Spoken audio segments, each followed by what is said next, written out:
I'm Adriana, 28, standing here in a designer gown that costs more than most cars, fingers wrapped around a microphone that will change everything.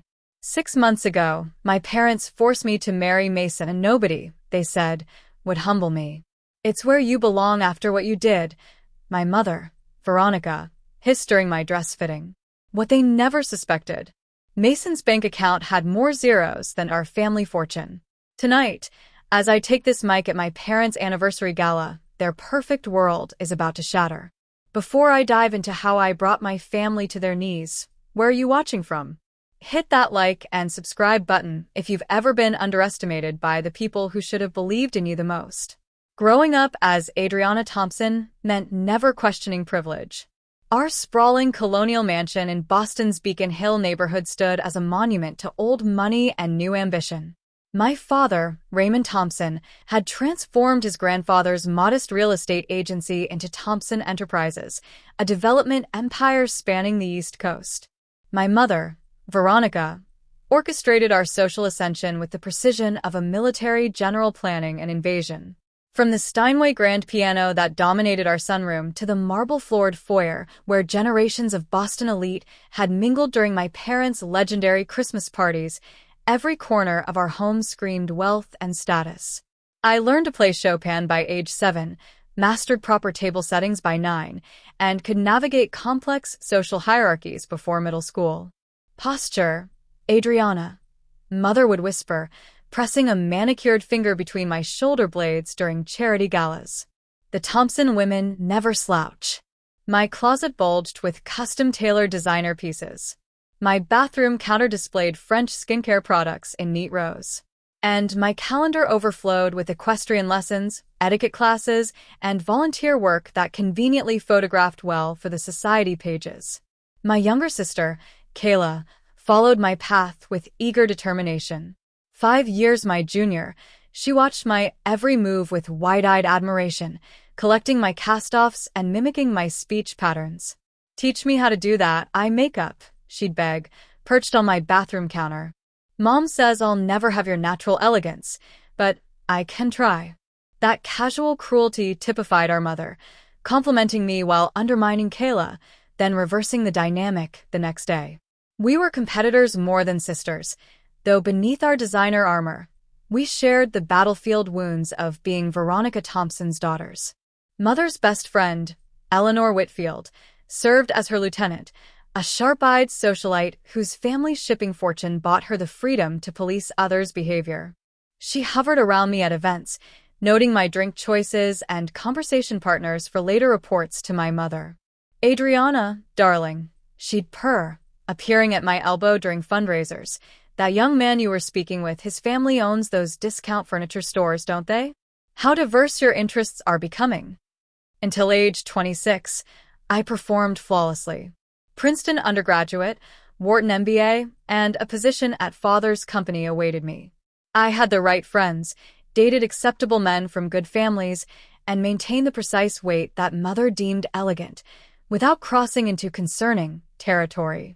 Then I committed the unforgivable sin. I wanted something of my own.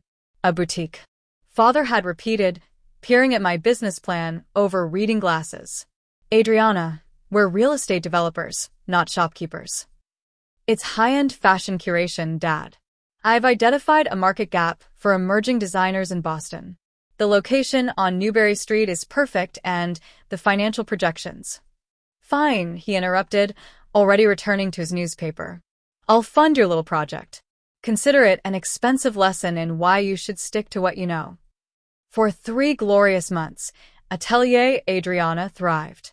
The minimalist space, with its Italian lighting and carefully selected inventory, attracted fashion editors and influencers.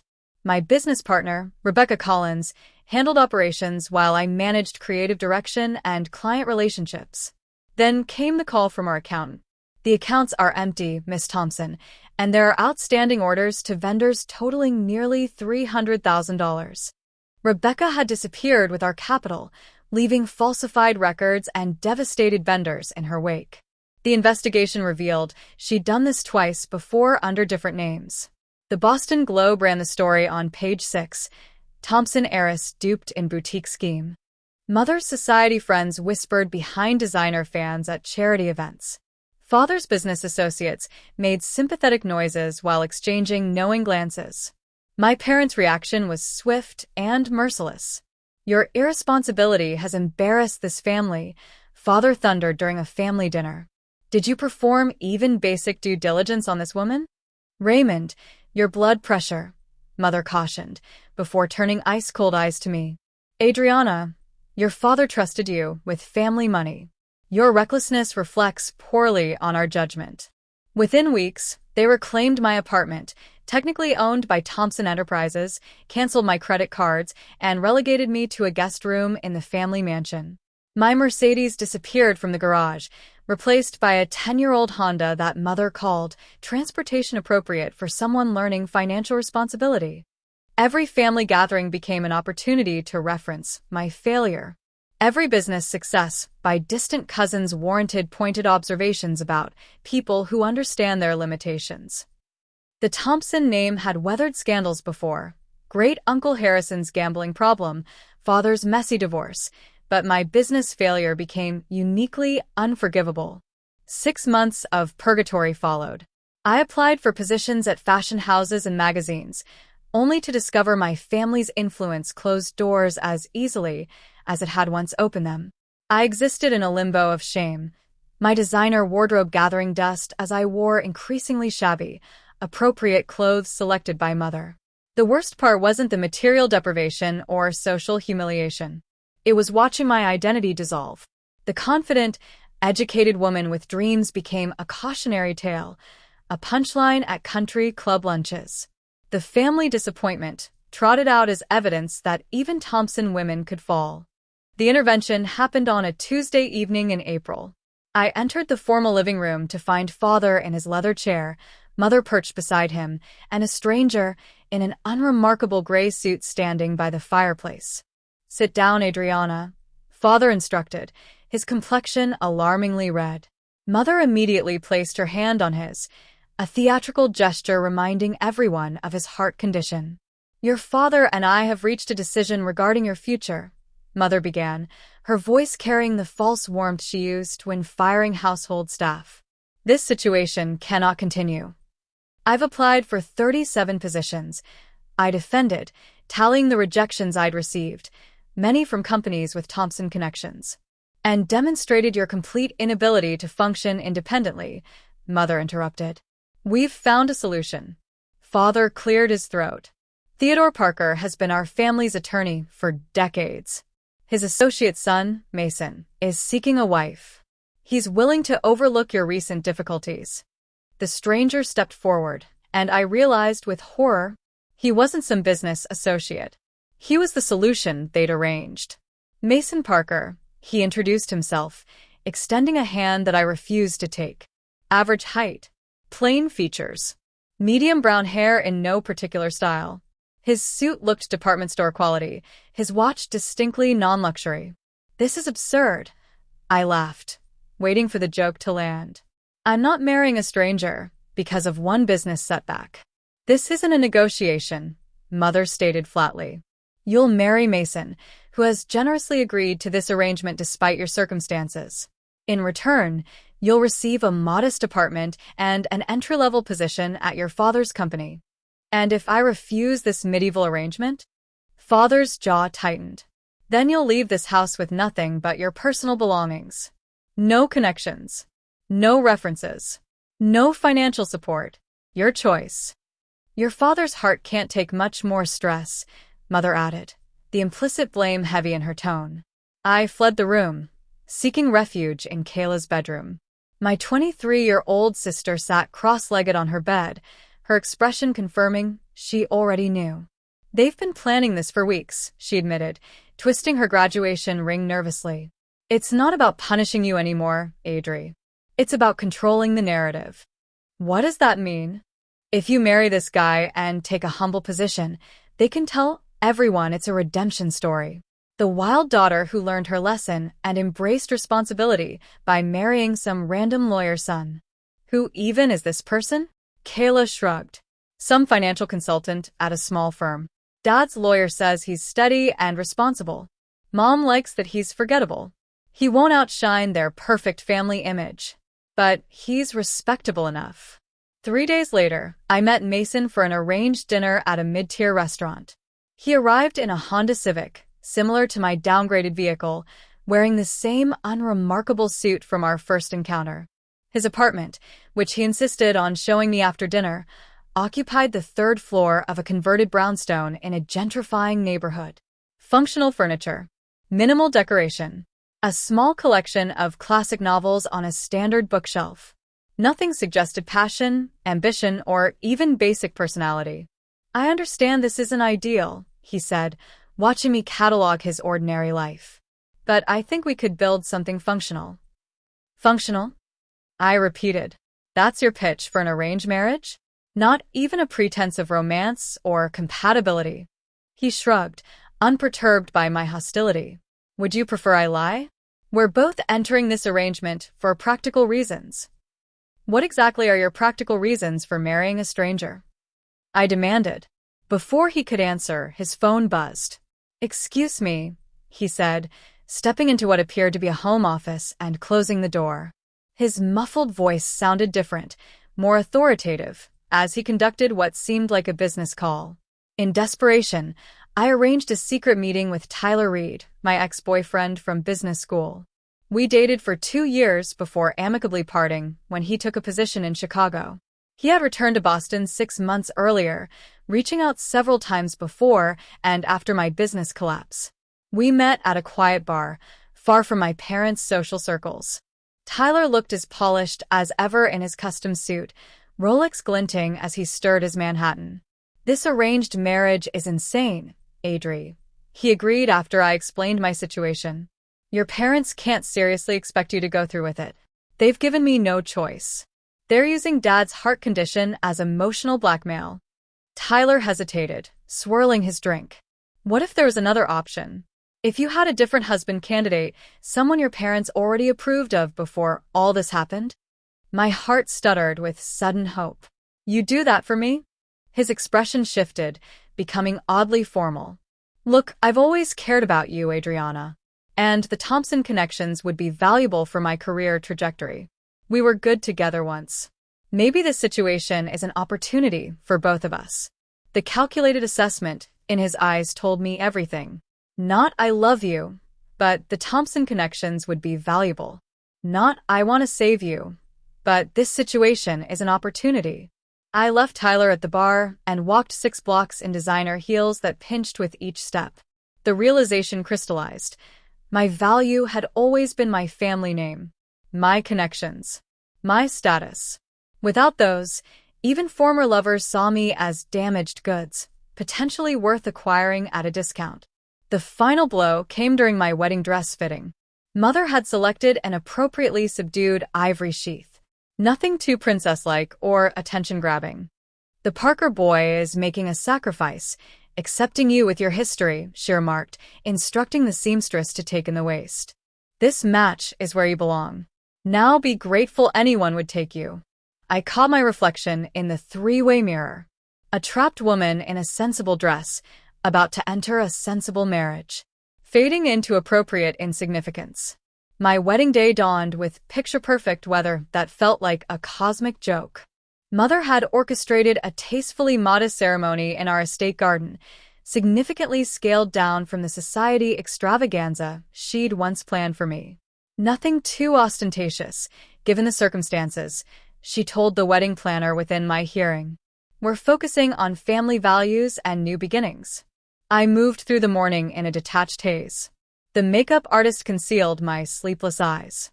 The hairstylist arranged my dark hair in a conservative updo. The ivory sheath hung on my frame, its simplicity emphasizing how far I'd fallen from the couture-wearing socialite I'd once been. "You look appropriate," Mother assessed, adjusting my pearl necklace, her idea of suitable jewelry for my diminished status. "Remember to smile for the photographs. Everyone knows this isn't the wedding we planned, but appearances matter." Father walked me down the aisle with a firm grip on my arm that felt more restraining than supportive. 50 guests, trimmed from the original 300, watched my procession with expressions ranging from pity to barely concealed shock and fear. Eleanor Whitfield dabbed theatrical tears while whispering to her seatmate. My Princeton roommate Jessica declined her invitation, citing a scheduling conflict that didn't prevent her from posting tropical vacation photos that same weekend. Even our family pastor's homily included thinly veiled references to humility and accepting one's station. Mason waited at the altar, looking surprisingly composed in a suit only marginally better than his everyday attire. When I reached him, he squeezed my hand gently, the first genuine human contact I'd felt in months. "Just breathe," he whispered. His calm presence momentarily anchored me in the surreal scene.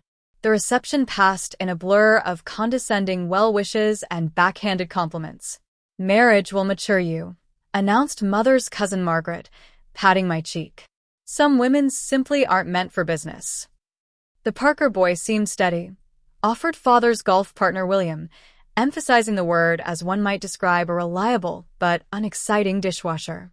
I noticed Mason's guests then, only 5 people who clustered together at their assigned table. Unlike our society friends in designer outfits and family heirlooms, they wore simple but quality clothing and observed the proceedings with curious, intelligent eyes. A striking woman in her 50s, with silver-streaked black hair, caught me watching and raised her champagne flute in a private toast. It somehow felt more authentic than all the flowery speeches combined. Our wedding gifts reflected my new status: practical kitchen appliances, modest home decor, and a conspicuous absence of the luxury items that had populated my sister's wedding registry 2 years earlier. Mother's centerpiece gift, presented with dramatic flourish, was a deed to a starter apartment in a developing area and employment contracts for positions at Thompson Enterprises. "Entry-level positions, suitable for your capabilities," Father explained, emphasizing my demotion. Mason in financial services. Me in administrative support. We departed in Mason's Honda, rather than the vintage Rolls-Royce that had carried my cousin Charlotte at her wedding. No exotic honeymoon awaited us, just a weekend at a bed and breakfast in the Burkers before Monday's return to our assigned roles in the Thompson empire. The apartment, our generous wedding gift, occupied the 3rd floor of a converted factory building in a neighborhood undergoing gradual gentrification. 2 bedrooms, a functional kitchen, views of a brick wall, and furniture Mother had selected for its inoffensive blandness. The master bedroom featured twin beds that could be pushed together. "When you're ready," as Mother delicately phrased it. "Home sweet home," Mason commented without irony, setting down our luggage in the living room. "This isn't a home," I retorted, surveying the beige wasteland. "It's a holding cell." The next morning, I faced my new reality, learning to operate a coffee maker I never needed before, figuring out which cleaning products addressed which surfaces, discovering that groceries didn't magically appear in refrigerators. Mason observed my domestic floundering with surprising patience. "I can show you how to make a basic meal plan and grocery list," he offered after finding me staring blankly into our empty refrigerator. "Why aren't you more upset about this?" I demanded, gesturing around our modest surroundings. "You've been forced to marry a stranger and live in this place." "I've lived with less," he replied simply. "And nobody forced me. I agreed to this arrangement." That mysterious statement hung between us as we established an awkward coexistence. Mason left early each morning for his financial consultant position, returning in the evenings to find me struggling with my administrative role at Thompson Enterprises, a job involving coffee fetching and filing that any high school graduate could perform. "Your reports need to be filed by client name, not date," my supervisor Jennifer instructed, with barely concealed satisfaction at directing a Thompson. "Your father expects all employees to follow standard procedures." Weekends developed their own rhythm. Mason often disappeared for business meetings that seemed excessive for his supposedly junior position. He maintained a locked home office, where he took private calls in a voice that carried more authority than his supposed role warranted. My curiosity grew alongside my suspicion. Why would this unassuming man agree to marry a disgraced socialite? What happened during those weekend meetings? Why did he sometimes receive packages that he immediately secured in his office? 1 month into our arrangement-turned-marriage, Kayla visited unexpectedly, bringing housewarming wine and genuine sisterly concern. "This place isn't actually terrible," she assessed, exploring our apartment with interest rather than Mother's barely concealed disgust during her obligatory visit. "It has character. It has popcorn ceilings and plumbing issues," I corrected, pouring generous glasses of Cabernet. "Mason seems nice," she ventured cautiously. "Not at all what I expected." "What did you expect? Someone desperate or weird?" "He's neither." She hesitated. "He actually reminds me of Dad, before all the success. Focused, observant, quietly confident." That evening, Mason returned with takeout from an excellent Thai restaurant that shouldn't have fit our budget. When I questioned the expense, he shrugged it off. "Life's too short for bad pad thai." The three of us assembled a bookshelf together, a project that revealed Mason's methodical nature and unexpected humor. When the shelf collapsed due to my misaligned screws, his deadpan, "I believe that's what structural engineers call an epic fail," startled a genuine laugh from me. My first in months. After Kayla left, Mason and I shared a moment of unexpected companionship over fortune cookies and coffee. "Thank you for being kind to my sister," I said, surprising myself with the sincerity. "She's caught in the middle of all this." "Kayla sees you more clearly than your parents do," he replied, breaking his cookie. "She values your strength." "What strength?" "I'm living in an arranged marriage in an apartment my mother furnished with reject items from our summer house." Mason studied me with unexpected intensity. "The strength it takes to survive when everything you identified with is stripped away. Many people would have broken." Something shifted between us that night. Not romance, but perhaps the beginning of respect. I still slept in my separate twin bed. Still wondered about his mysterious phone calls. Still resented my circumstances. But I began to see Mason Parker as a person rather than a punishment. 6 months into our arrangement-turned-marriage, I awoke at midnight to find Mason's side of the room empty. This wasn't unusual. His mysterious work calls often pulled him from bed, but tonight, fatigue from a particularly humiliating day at Thompson Enterprises overrode my usual respect for his privacy.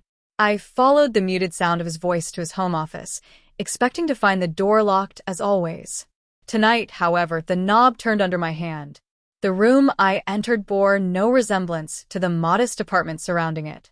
3 large monitors displayed complex financial data. A Bloomberg terminal, equipment costing tens of thousands of dollars, occupied one corner. The bookshelf held economics and finance volumes far beyond entry-level knowledge. And there was Mason, speaking confidently into a headset while manipulating figures on one screen.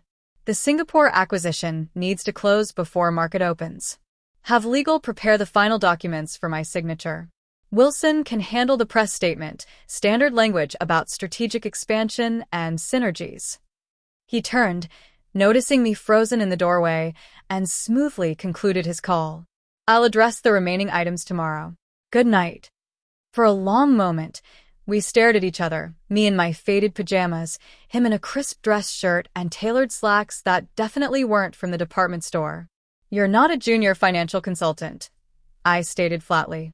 "No," he agreed, removing his headset. "I'm not." "Then who exactly did I marry?" Mason gestured to the chair opposite his desk.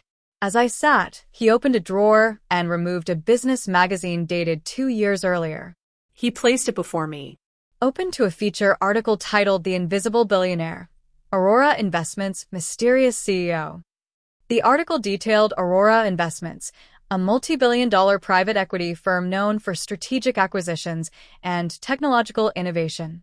Its CEO, notorious for avoiding photographs and public appearances, had built the company from nothing into a global powerhouse within a decade. "Your MP?" I whispered, recognizing the initials attributed to Aurora's elusive leader. "Mason Parker, CEO and founder of Aurora Investments," he confirmed. "Current net worth, approximately $4.2 billion. My mind raced through fragmented business news I'd dismissed over the years. Rumors about the reclusive billionaire whose investment strategies outperformed even the most established firms. Speculation about his identity. Theories about why someone so successful avoided publicity. Why the deception? Why agree to marry me? Why live like this when you could have? I gestured wildly at our surroundings. I value privacy and authenticity, Mason explained, suddenly more animated than I'd ever seen him. My background isn't privileged. I grew up in a working-class neighborhood in Chicago, put myself through state college, and built Aurora through insight and persistence. He paced the small office.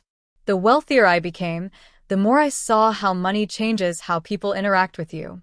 Everyone wants something: access, funding, connection, status. I decided to live modestly and keep my identity private to maintain genuine relationships and perspective. But why marry me? I asked. Was this some bizarre social experiment? His expression sobered. I knew your family through business channels. When Theodore approached me about this arrangement, I recognized an opportunity to assess the Thompsons firsthand before finalizing certain business decisions. Fury rose in my chest. So, I was corporate due diligence? A way to get inside information on my family's business? Initially, he admitted. But something else happened. I saw someone whose identity had been defined by external markers: family name, social position, material possessions. When those were stripped away, I witnessed your struggle to redefine yourself. It was compelling. My trauma was compelling? My humiliation was interesting case study material? Your resilience was inspiring, he corrected. And I saw something your family couldn't, that your business failure wasn't due to incompetence. It was sabotage. That stopped me cold. What are you talking about? Mason tapped a few keys, bringing up documents on a center monitor. Rebecca Collins. 3 previous identities.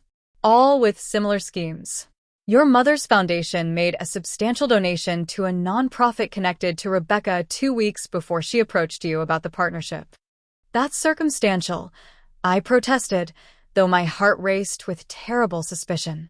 Perhaps. But this isn't. He displayed banking records showing transfers between accounts. Your mother created the conditions for your failure, Adriana. She ensured you'd fall, then positioned herself and your father as the wise protectors, picking up the pieces. The room seemed to tilt as 6 months of shame and self-recrimination collapsed under this new information. Why would she do that? Control, Mason said simply. Your boutique was succeeding. You were establishing independence, building your own network separate from Thompson connections. For someone like your mother, who defines herself through controlling others, that threatened the entire family dynamic. I pressed my fingers against my temples, trying to process this betrayal. And you've known this how long? I suspected before our arrangement. I confirmed it 3 months ago. Why not tell me immediately? Mason's expression softened with unexpected vulnerability. Because you needed to find your own strength first. Because information without the power to act on it just creates deeper wounds. And now what am I supposed to do with this knowledge? That, he said quietly, depends on what you want. Revenge, reconciliation, escape, something else entirely. The question hung between us. The first time in my adult life someone had asked what I wanted, without presuming to already know the answer. I want justice, I finally said. And I want my life back. Not the shallow existence my parents defined, but something authentic. Something mine. Mason nodded slowly. I can help with that if you let me. Why would you help me? What do you get out of this? His gaze held mine steadily. A partner. Someone who sees me for who I am rather than what I own. Someone who understands both worlds and chooses reality over illusion. That sounds suspiciously like a real marriage, I observed. Maybe it could be, he suggested, a hint of uncertainty in his voice that humanized the billionaire CEO more than anything else could have. We could start over. No arrangements. No deceptions. No expectations, except honesty. That night, we pushed the twin beds together for the first time, not for physical intimacy, but to face life, facing each other in the darkness, dismantling our false personas and offering genuine truths instead. Mason described growing up with a single mother who cleaned houses, scholarships that barely covered tuition, The algorithm he developed in his dorm room that eventually became Aurora's foundation. I shared my childhood of conditional love, the suffocating expectations, moments of rebellion swiftly punished, and the genuine passion for fashion and design that my parents had dismissed as frivolous. I never wanted their real estate empire, I confessed. I wanted to create something beautiful and functional that was entirely my own. You still can, Mason replied, and I can help you clear your name in the process. In the morning light, we faced each other, not as arranged spouses, but as allies with a common purpose. Mason extended his hand formally, eyes twinkling with unexpected mischief. Partners? He asked. I took his hand, feeling something like hope unfurl for the first time in nearly a year. Partners. Our partnership began with education. Mason cleared his schedule for 2 weeks, transforming our modest living room into a financial war room. Whiteboards appeared on walls. Dossiers replaced decorative books. And takeout containers from Boston's finest restaurants fueled our strategic sessions. The first step, Mason explained, is understanding exactly what happened with your boutique, not your mother's version, not the media narrative, but the actual financial and legal facts. He introduced me to Grace Lopez, the silver-haired woman from our wedding, as Aurora's chief strategic officer and Mason's mentor. She brought decades of corporate intelligence experience to our planning sessions. Your boutique's business model was actually quite sound, Grace noted, reviewing my original projections. Your inventory selection showed remarkable intuition for emerging designers who've since gained prominence. With proper backing, you'd have been profitable within 18 months. This validation, professional and objective, healed something I hadn't realized was still raw. My business hadn't failed because of my incompetence, but because of deliberate sabotage. Mason guided me through complex financial concepts, patiently explaining market dynamics and investment strategies. I absorbed everything, fueled by determination to reclaim my narrative. You have excellent instincts, he observed after I correctly identified weaknesses in a sample business proposal. You just lacked technical knowledge and experience, gaps anyone could fill with proper education. Grace's assignments built my confidence, analyzing financial statements, identifying manipulation tactics, recognizing patterns in corporate communications. Each successfully completed task replaced a brick in the foundation of self-worth my parents had systematically dismantled. Our investigation into Rebecca Collins revealed a professional con artist who specialized in targeting wealthy families. Her previous identities, Rachel Carter, Renee Campbell, Rita Chambers, followed identical patterns: establish trust, secure investment, embezzle funds, disappear. She never should have passed basic due diligence, Mason noted, displaying her multiple fraud convictions under various aliases. Someone deliberately concealed these red flags during your vetting process. That someone, we discovered, was William Harris, my father's closest business associate and the man who had helpfully recommended Rebecca for my boutique partnership. William has been your father's fixer for decades, Grace explained. When Thompson Enterprises needs problems solved discreetly, William handles the details. Raymond prefers not to know. Mason's team uncovered offshore accounts linking William to both Rebecca and suspicious transactions from my mother's personal foundation. Your mother funded the operation through her charity, Mason explained, displaying the money trail. William identified and recruited Rebecca, then ensured she passed her background checks. They created the perfect storm to ensure your business would fail, spectacularly enough to justify your parents' intervention. Each revelation hardened my resolve. These weren't impulsive actions, but a calculated campaign to destroy my independence. Why go to such lengths? I wondered aloud during one strategy session. Why not simply refuse to fund my boutique? Because this accomplished multiple objectives, Grace explained. It publicly discredited your business judgment, created the perception that you needed protection, justified their controlling measures, and reinforced their narrative that Thompson's success comes only through the established family channels. Mason nodded. Control through humiliation is exceptionally effective. They ensured you would question your own capabilities so thoroughly that their solution, marriage to a supposedly modest financial consultant, would seem like merciful rescue rather than punishment. The perfect opportunity for revelation presented itself when Mother's assistant called with a command performance. Mr. and Mrs. Thompson request your presence at their 35th anniversary celebration. Black tie. 7 o'clock for Seasons Ballroom. After ending the call, I turned to Mason with the first genuine smile in months. I believe we've just received our invitation to the perfect stage.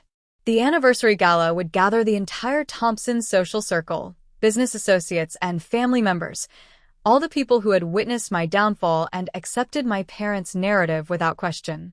Mason immediately began arranging strategic elements, discreetly inviting key Aurora executives and business journalists, securing digital access to the venue's audiovisual systems, and compiling evidence into a presentation that would be impossible to dismiss. Meanwhile, I focused on psychological preparation. With Grace's guidance, I practiced maintaining composure under pressure, delivering key messages clearly, and anticipating my parents' likely counter-moves. They'll attempt to discredit you emotionally first, Grace warned during a simulation. They'll paint you as unstable, ungrateful, or delusional. You must remain absolutely factual and composed. Mason's friend, James Wilson, Aurora's security chief, trained me to recognize and counter manipulation tactics. Your mother will try interrupting to break your rhythm. Your father will likely employ his health as a shield. Anticipate these moves and prepare specific responses. While our professional preparation advanced rapidly, my personal transformation progressed more gradually. Mason suggested shopping for an appropriate gala outfit, offering his black card without restrictions. Buy whatever makes you feel powerful, he said simply. Instead of returning to my former designer boutiques, I visited a small atelier owned by Olivia Chin, a talented designer I'd befriended before my downfall, one of the few who hadn't abandoned me after the scandal.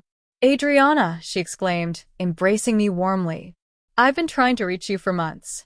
Your mother's assistant always says you are unavailable. This revelation, that Mother had actively blocked my remaining friendships, added another layer to their isolation tactics. Olivia created a stunning gown in deep crimson, not the subdued palette Mother would expect, with architectural lines that communicated strength rather than decorative femininity. This isn't just a dress, Olivia noted during the final fitting.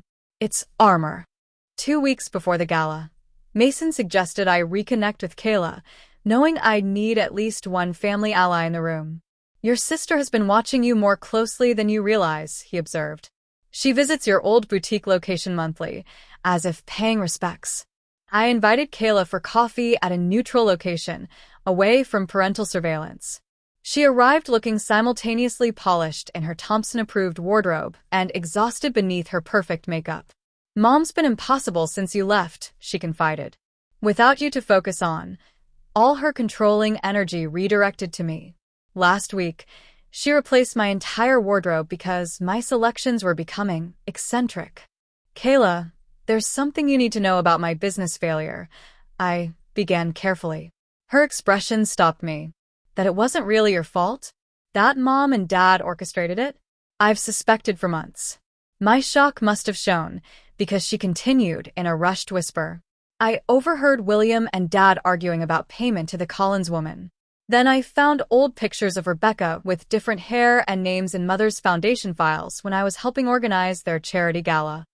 Why didn't you tell me? Her eyes filled with tears. By the time I put together, you were already married and gone. Mother monitors my calls and visits. I've been waiting for a chance to talk to you alone. We spent hours strategizing her role in our plan, not as an active participant, which would make her vulnerable to our parents' retaliation, but as a neutral witness positioned to observe everything. The night before the gala, Mason and I conducted our final preparation. Evidence compiled, presentations loaded, contingencies planned for every scenario. Are you absolutely certain you want to do this?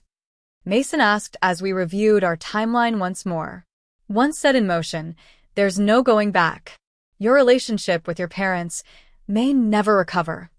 I considered his question seriously, weighing the comfort of continued submission against the cost of never reclaiming my truth. What relationship would I be preserving? I finally answered. One built on control and conditional love? That's not worth saving. I want relationships based on truth and mutual respect, even if that means having fewer of them. Mason nodded, then hesitated before reaching for my hand. Whatever happens tomorrow, I want you to know something. This arrangement began as a business decision, but somewhere along the way, it became the most meaningful partnership I've ever experienced. You've shown more courage and integrity than anyone I've known. In the quiet of our bedroom, with twin beds now permanently replaced by a king-sized mattress we'd selected together, I realized the ultimate irony. My parents' attempt to diminish me through an arranged marriage had instead connected me with the first person who truly saw and valued me, beyond my family name or social position. Tomorrow, we take back my narrative, I whispered as we drifted toward sleep. And then we start writing a new story, one that belongs entirely to us. The Four Seasons ballroom transformed, under Mother's exacting supervision, into a monument to Thompson's success and longevity. White orchids and crystal installations created an atmosphere of pristine luxury. Photographs chronicling Raymond and Veronica's 35-year marriage, carefully curated to emphasize their social ascension, adorned illuminated displays. Mason and I arrived deliberately 15 minutes late in his previously concealed Bentley, ensuring maximum visibility as we entered. My crimson gown drew immediate attention among the sea of safe black dresses and conservative jewel tones. Mason, no longer hiding behind unremarkable suits, wore a perfectly tailored tuxedo that subtly communicated wealth and confidence. Mother spotted us immediately, her practiced smile faltering as she registered my unauthorized color choice and unexpected confidence. She approached with Father in tow, his florid complexion suggesting pre-event cocktails. "Adriana," Mason greeted coolly. "How striking you look tonight. Congratulations on 35 years." Mason replied smoothly, presenting an envelope. "We've made a donation to the Children's Hospital in your honor." Mother accepted the envelope, her eyebrows rising slightly at the amount visible through the windowed paper. "How generous. Mason, your consulting must be going exceptionally well." "You could say I've found my niche," he replied with deliberate understatement. Father assessed Mason with narrowed eyes, noticing the subtle details he'd previously overlooked: the hand-stitched tuxedo, the limited edition watch, the quiet confidence that couldn't be purchased or fabricated. "Thompson Enterprises must be paying junior staff better than I realized," he commented, fishing for information. "Actually, Raymond," Mason responded, using my father's first name for the first time, "I've found alternative employment that better utilizes my capabilities." Before Father could probe further, Mother interjected. "Do circulate, dears. So many people are eager to see how you're adapting." As they moved to greet other guests, Mason whispered, "Your mother just activated the Society Brigade. Incoming judgment in 3, 2, 1. On cue." Eleanor Whitfield materialized beside us, her diamond choker glittering like an expensive collar. "Adriana, darling, how brave of you to wear such a bold color in your position. And Mason, you've acquired a more cosmopolitan appearance since the wedding. Learning to dress for success." "Actually, Eleanor," I replied with practiced calm, "Mason has been teaching me about authentic success versus mere appearance. It's been quite illuminating." We navigated the room strategically, Mason introducing me to colleagues who were actually Aurora executives and board members. The reactions from my parents' circle shifted from condescension to confusion, as these apparently influential figures treated me with marked respect. "Adriana has remarkable insight into consumer behavior and market positioning," Mason told the bewildered chairman of Boston's largest bank. "Her analysis recently guided one of our most successful acquisitions." Across the room, I spotted Rebecca Collins, my embezzling former partner, in animated conversation with Mother. Her presence, clearly orchestrated to unsettle me, instead confirmed the coordination behind my downfall. I approached them directly, interrupting their conversation with deliberate poise. "Rebecca, what a surprise to see you here." She faltered, unprepared for my composure. "Adriana, I heard you'd, stepped back from fashion." "Temporarily," I replied, maintaining eye contact until she looked away first. Though I've been deeply involved in investigating financial irregularities in the industry, fascinating patterns emerge when you have the right data. Mother intervened swiftly. Rebecca was just telling me about her new venture. Such innovation. I'm sure she has extensive experience with new identities and ventures. I agreed pleasantly. Though proper background checks do complicate the process, don't they? Leaving them visibly unsettled, I rejoined Mason as he chatted with James, who gave an imperceptible nod confirming our technical preparations were complete. Kayla found us moments later, elegant in navy blue, with subtle rebellion in her statement earrings. Everything is proceeding according to Mother's minute-by-minute schedule. Toasts begin in 20 minutes, starting with Father's business partner, William. Perfect timing, Mason murmured, guiding us toward a quiet corner where Grace and Olivia waited with final confirmations. All evidence files loaded and ready, Grace reported. James has secured the audiovisual system and disabled any override capabilities. Olivia squeezed my hand. The fashion blogs already have photos of you arriving. Comments trending positively on your comeback style. Whatever happens tonight, the visual narrative is already shifting, as scheduled. The orchestra's volume decreased as Father's associate, William, tapped his crystal flute for attention. His toast, flowery and false, praised the Thompson family values of integrity and excellence, while pointedly noting the challenges that strengthen family bonds. 3 additional speakers followed with similar platitudes, each speech reinforcing the carefully constructed Thompson mythology. Mother beamed appropriately. Father accepted congratulations with practiced humility. Guests nodded at the familiar narrative of deserved success and exemplary character.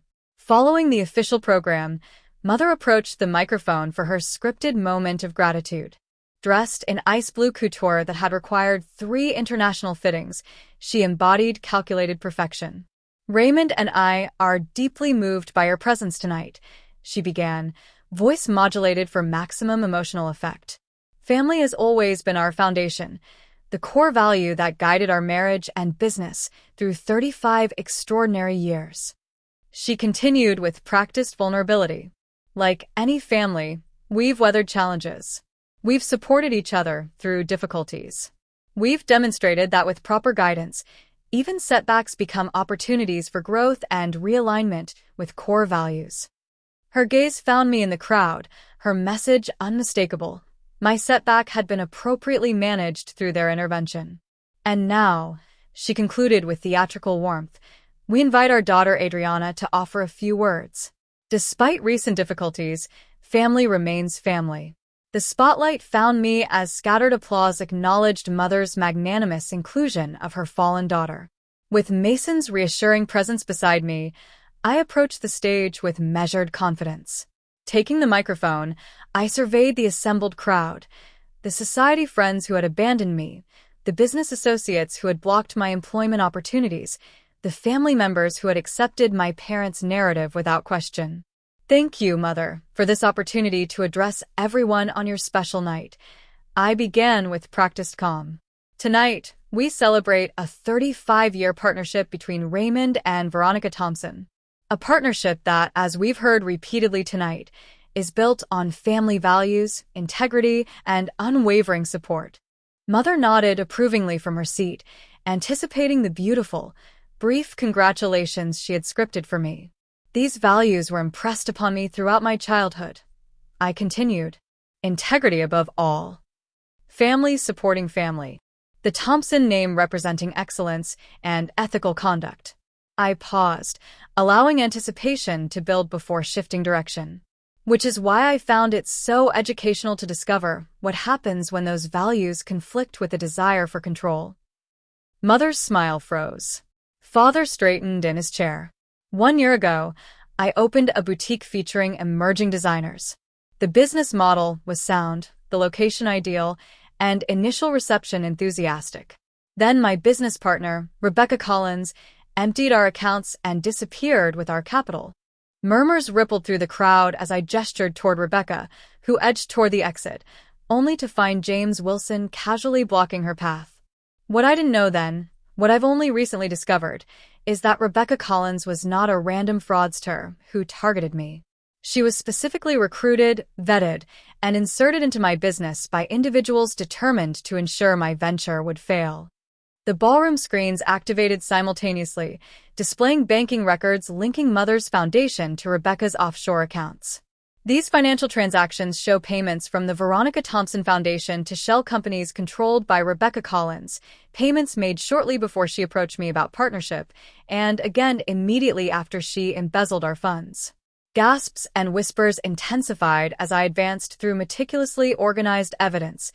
Emails between William and Rebecca discussing the Thompson-daughter situation, Mother's instructions regarding the timing of the embezzlement, Father's knowledge of the plan to teach Adriana necessary lessons about independence. This orchestrated business failure served multiple purposes, I explained. Maintaining the professional tone Mason and Grace had helped me perfect. It discredited my judgment, justified unprecedented control over my personal and professional choices, and culminated in an arranged marriage designed to remove me from public view while maintaining family appearances. Mother stood abruptly. This is preposterous. Adriana has clearly been manipulated by. By whom, Mother? I interrupted calmly. By my husband? The supposedly modest financial consultant you selected precisely because he seemed controllable and grateful for Thompson connections. I gestured toward Mason, who approached the stage with characteristic composure. Allow me to properly introduce my husband. This is Mason Parker, founder and CEO of Aurora Investments. Current valuation, $68 billion. Perhaps you've read about him, though he's famously private about his identity and prefers the substance of success over its trappings. The screen shifted to display news articles about Aurora's founder, investment performance metrics that outpaced even the most established firms, and Mason's estimated personal net worth, significantly exceeding the Thompson family fortune. The stunned silence that followed was broken by Eleanor Whitfield's audible, "Good God," from the front table. Mason agreed to our arranged marriage for his own reasons. I continued, reasons that evolved from strategic business intelligence to something neither of us anticipated, authentic partnership based on mutual respect and shared values. The actual family values my parents espoused, but failed to practice. Father rose now, face alarmingly red. This public display is unconscionable. My heart condition is being monitored by 2 cardiologists on Aurora's board who are present tonight. Mason interjected smoothly, joining me at the microphone. Your health concerns are noted and addressed, Raymond, though they seem remarkably situational in their appearance. Mother attempted to reach the stage, but the presentation continued relentlessly. Evidence of William's coordination with Rebecca, documentation of my parents' systematic isolation tactics, communications revealing their orchestration of my social and professional rejection. The Thompson reputation for business excellence remains well-deserved, I acknowledged. My parents built an extraordinary company through vision and persistence. What remains in question is the character that accompanied that success. The willingness to destroy their daughter's reputation and confidence to maintain control. The final slides displayed my original boutique business plan, alongside professional assessments from top retail consultants confirming its viability, market potential, and sound financial modeling. I stand before you not seeking sympathy or revenge, but simply reclaiming my narrative. My business didn't fail because of my incompetence. It failed because my independence threatened a family dynamic built on control rather than support. As I concluded, Mason's executives strategically engaged key business leaders throughout the room. Fashion journalists discreetly recorded statements from Rebecca, who, facing potential fraud charges, began implicating William in exchange for potential immunity. Mother finally reached the stage, her carefully maintained composure cracking. How dare you hijack our anniversary celebration for this performance? After everything we've done for you. The sacrifices. The only sacrifice was my autonomy, I interrupted quietly. And it wasn't given, Mother. It was taken, through deliberate manipulation and orchestrated humiliation. Father joined her, breathing heavily, but without the theatrical clutching of his chest that typically accompanied family confrontations. This relationship can be repaired, Adriana, but not without significant atonement on your part. This public spectacle is simply truth, supported by evidence, Mason interjected. A concept that should resonate with a family that claims to value integrity above all. As security discreetly removed a now hysterical Rebecca from the premises, business leaders and society figures alike processed the undeniable evidence presented. The Thompson mythology of perfect family unity had crumbled, replaced by documented manipulation that couldn't be dismissed as a daughter's emotional allegations. Kayla approached the stage, positioning herself deliberately beside me rather than our parents. This visual statement, the younger Thompson daughter aligning with the truth rather than family fiction, delivered the final blow to Mother's carefully constructed narrative. The dynasty built on appearance over substance faced its reckoning, not through scandal headlines or whispered rumors, but through methodical exposure of its own documented actions. As Mason and I departed the ballroom, leaving behind the debris of a shattered family mythology, he leaned close to whisper, "This isn't the end. It's the beginning of something authentic." For the first time in my adult life, I faced an unscripted future and found myself utterly unafraid. Perhaps that's the ultimate lesson worth sharing. Sometimes, the very circumstances designed to break us become the foundation for rebuilding something authentic and unbreakable. Have you ever discovered strength in what initially seemed like your lowest moment? Has someone else's attempt to control you eventually led to unexpected freedom? Share your story in the comments below.